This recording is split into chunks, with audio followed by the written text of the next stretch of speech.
Hello friends, આજે હું જે વિડીયો લઈને આવી છું એ બધાને જ હેલ્પફુલ થાય એવો છે કે મારા ફ્રીઝરમાં હું શું શું સ્ટોર કરું છું. તમે પણ આ વસ્તુ કરી શકો છો અને તમે પણ જે કંઈ અલગ સ્ટોર કરતા હોય આ સિવાય એ મને કોમેન્ટમાં કહી શકો છો, તો બધાને જ હેલ્પ થશે. અહીંયા મારી પાસે બોશનું બોટમ ફ્રીઝર 559 લીટરનું ફ્રીજ છે. એમાં ફ્રીઝરનો પાર્ટ 20% જેટલો છે, તો ખાસો એવો મોટો છે, એવો જ મેં પસંદ કર્યો હતો જ્યારે હું ફ્રીજ સિલેક્ટ કરવા ગઈ ત્યારે.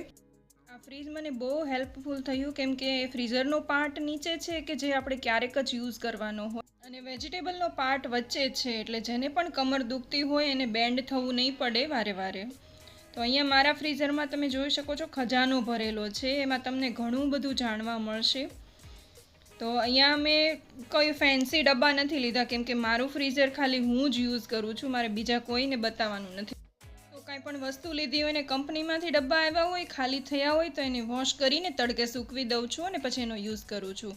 તો સૌથી પહેલાં ડબ્બામાં વટાણા ભર્યા છે, જે હર કોઈ ભરતું હોય. આ બીજા ડબ્બામાં લીલું નાળિયેર છે કે જે આપણે ક્યારે પણ લાવ્યા હોય, થોડું વધી ગયું હોય તો ચટણી કરવા માટે આવી રીતે સ્ટોર કરેલું હોય ને, તો થોડીક ચટણી કરવી હોય ને તો પણ આપણે યુઝ કરી શકીએ છીએ. આ ડબ્બામાં છે કોથમીરના દાંડલા.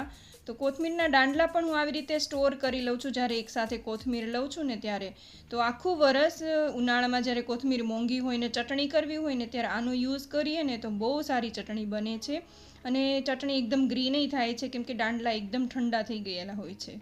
આ ડબ્બામાં સ્વીટકોર્નના દાણા ભરેલા છે. તો ગમે તે મિક્સ વેજ સબ્જી કે કાંઈ પણ બનાવવું હોય ને તો સ્વીટકોર્ન આપણે એક મુઠ્ઠી જેટલા જ જોતા હોય છે. તો વારે વારે આપણે માર્કેટમાંથી આખો સ્વીટકોર્ન લાવીએ, ઉનાળામાં તો કેટલો મોંઘો હોય છે, તો પણ આપણે આખો એક લેવો પડે છે.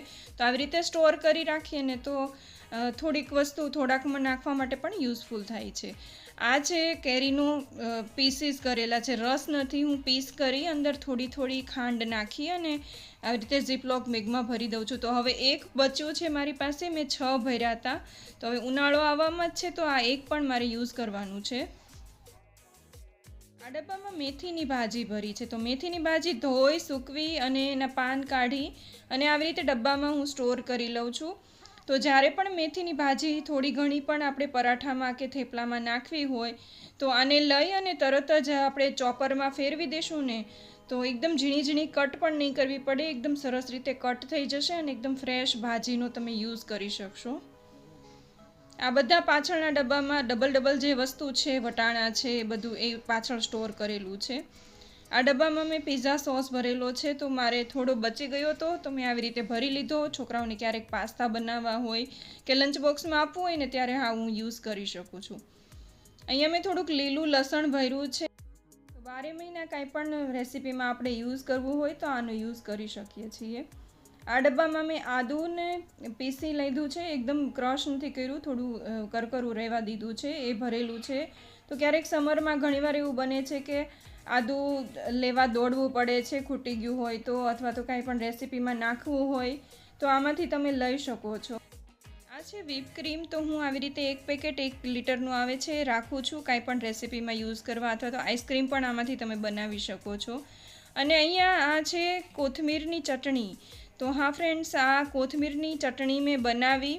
કોથમીર ફુદીનો પ્રોપર આપણે જે ફુદીના કોથમીરની ચટણી બનાવતા હોય ને એ જ મેં મિક્સર જારમાં બનાવી છે, પણ એની અંદર પાણી કે આઈસ ક્યુબ નથી નાખ્યું, એમનામ થોડી જાડી થીક ચટણી બનાવી. અને આવી રીતે આઈસ ટ્રેની અંદર મેં ભરી દીધી હતી જામવા માટે. તો એક રાત રાખી અને પછી સવારે કડક થઈ ગઈ ને તો આવી રીતે લઈ લીધી છે. તો સમરમાં જ્યારે કોથમીર મોંઘી હોય અથવા તો ઇન્સ્ટન્ટ ચટણીની જરૂર પડે ને ત્યારે આ 1 ક્યુબ લઈ 2 ક્યુબ લઈને તમે એને યુઝ કરી શકો છો. આ અહીંયા છે મરચાંની પેસ્ટ. તો આટલી વધી છે, મેં થોડી યુઝ કરી લીધી છે, એ પણ મેં આવી રીતના જ રાખી છે. તો તમારે ક્યારેક દાળમાં, કઢીમાં, શાકમાં મરચાંની જરૂર હોય, લીલા મરચાંની, તો આ તમે ડાયરેક્ટ પેસ્ટ નાખી શકો છો. અહીંયા મેં સ્ટ્રોબેરીને પણ થોડી સ્ટોર કરી છે. તો સ્ટ્રોબેરીને પણ થર કરી એની ઉપર થોડી ખાંડ ભભરાવી દેવાની છે, અને પછી તમે સ્ટોર કરશો ને તો સ્ટ્રોબેરી આખું વરસ એવી ને એવી જ રહેશે. આ સિવાય તમે શું શું સ્ટોર કરો છો ને મને જરૂરથી કોમેન્ટમાં જણાવજો, જેથી મને પણ યુઝફુલ થાય. જે લોકો વિડીયો જોવે છે, કોમેન્ટ વાંચે તો એ લોકોને પણ ખૂબ યુઝફુલ થાય. એનાથી નીચેના ડ્રોવરમાં આઈસ ક્યુબને એવી થોડી ઘણી વસ્તુ સ્ટોર કરેલી છે. ફ્રેન્ડ્સ, વિડીયો થોડોક પણ યુઝફુલ લાગ્યો હોય ને તો લાઇક નહીં કરતા પણ કોમેન્ટમાં રેડ હાર્ટ જરૂરથી આપજો. અને હજુ સુધી ચેનલને સબસ્ક્રાઈબ ન કરી હોય ને તો પ્લીઝ સબસ્ક્રાઈબ કરી લેજો. તમને બહુ સારા વિડીયો મળશે. Thank you for watching.